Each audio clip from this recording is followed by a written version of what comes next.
2000 से ज्यादा porn movie में काम कर किंग ऑफ पॉर्न के नाम से मशहूर होने वाले अमेरिकी एडल्ट स्टार रॉन जेरेमी पर 21 से ज्यादा महिलाओं ने रेप का आरोप लगाया है।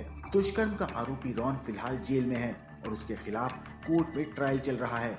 लेकिन जेल में रहते हुए भी रॉन रेप पीड़ितों को डरा कर रखता है। उसके खौफ का आलम यह है कि उसकी हैवानियत की शिकार हुई कई महिलाएं उसके खौफ से सामने नहीं आ रही हैं। यह खुलासा किया है कभी पॉर्न फिल्मों में काम कर चुकी और रॉन के गुनाहों की एकमात्र गवाह एक्ट्रेस लियान योंग ने। लियान योंग के मुताबिक ये कहानी है साल 2000 की, जब लियान अपने दोस्तों के साथ एक नाइट क्लब में पार्टी कर रही थी। बियर पीते हुए वो बैंड के परफॉर्मेंस को एंजॉय कर रही थी। उनके दोस्त एक दूसरे के साथ बातचीत में बिजी थे। तभी वहां रॉन भी आ गया। उसने धक्का मारकर लियान को जमीन पर गिरा दिया और कई लोगों के सामने उनके साथ रेप जैसी घिनौनी वारदात को अंजाम दिया। उसके बाद वो वहां से फरार हो गया। 23 साल की लियान इस हादसे के बाद सदमे में थी। वो बस रोए जा रही थी। उनके दोस्त भी वहीं पर थे, लेकिन किसी ने भी लियान का साथ नहीं दिया। यहाँ तक कि उन्हें रॉन के खिलाफ पुलिस में शिकायत दर्ज कराने से भी रोकने की कोशिश की गई। कहा गया कि रॉन तो ऐसा ही है। लियान उस वक्त 23 साल की थी। वो एडल्ट इंडस्ट्री में काम करती थी। इस हादसे के बाद लियान ने इंडस्ट्री छोड़ दी।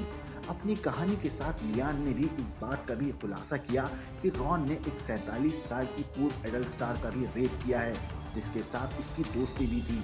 उन्होंने बताया कि 26 साल की दोस्ती के बाद इस पूर्व एडल्ट स्टार के साथ रॉन ने रेप किया था। लियान का मानना है कि हजारों पीड़ित हैं, लेकिन डर की वजह से अब तक वो सामने नहीं आई हैं। लियान को इंसाफ के लिए लड़ते हुए 2 दशक से भी ज्यादा का वक्त बीत चुका है। इस दौरान वो सबसे ज्यादा खुश तब हुई थी जब रॉन को गिरफ्तार किया गया था। बात करें जेरेमी की, तो इसका असली नाम रॉन हयात है। उन्होंने साल 1979 में एडल्ट करियर की शुरुआत की थी। एडल्ट मूवीज में काम करते हुए वो काफी फेमस हो गए। सबसे ज्यादा पॉर्न मूवीज करने का रिकॉर्ड भी उनके नाम है। उन्होंने 2000 से ज्यादा एडल्ट मूवीज में काम किया है। रॉन के रेप कांड का खुलासा सबसे पहले पूर्व पॉर्न स्टार जिंजर लिन ने किया था। उनका कहना था कि जेरेमी ने सबसे पहले उनका रेप किया था।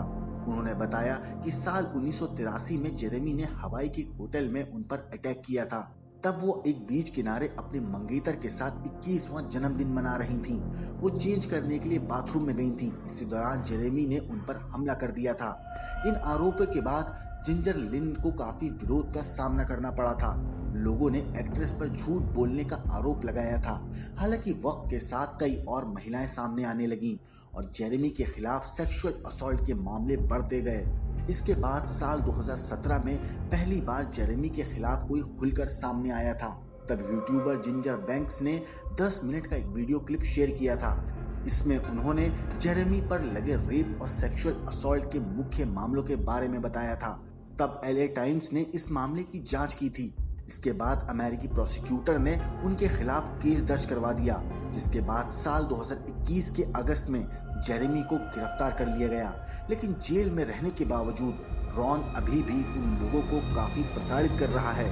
सभी 21 पीड़ितों के लिए रॉन ने अलग अलग वकील की मांग की है।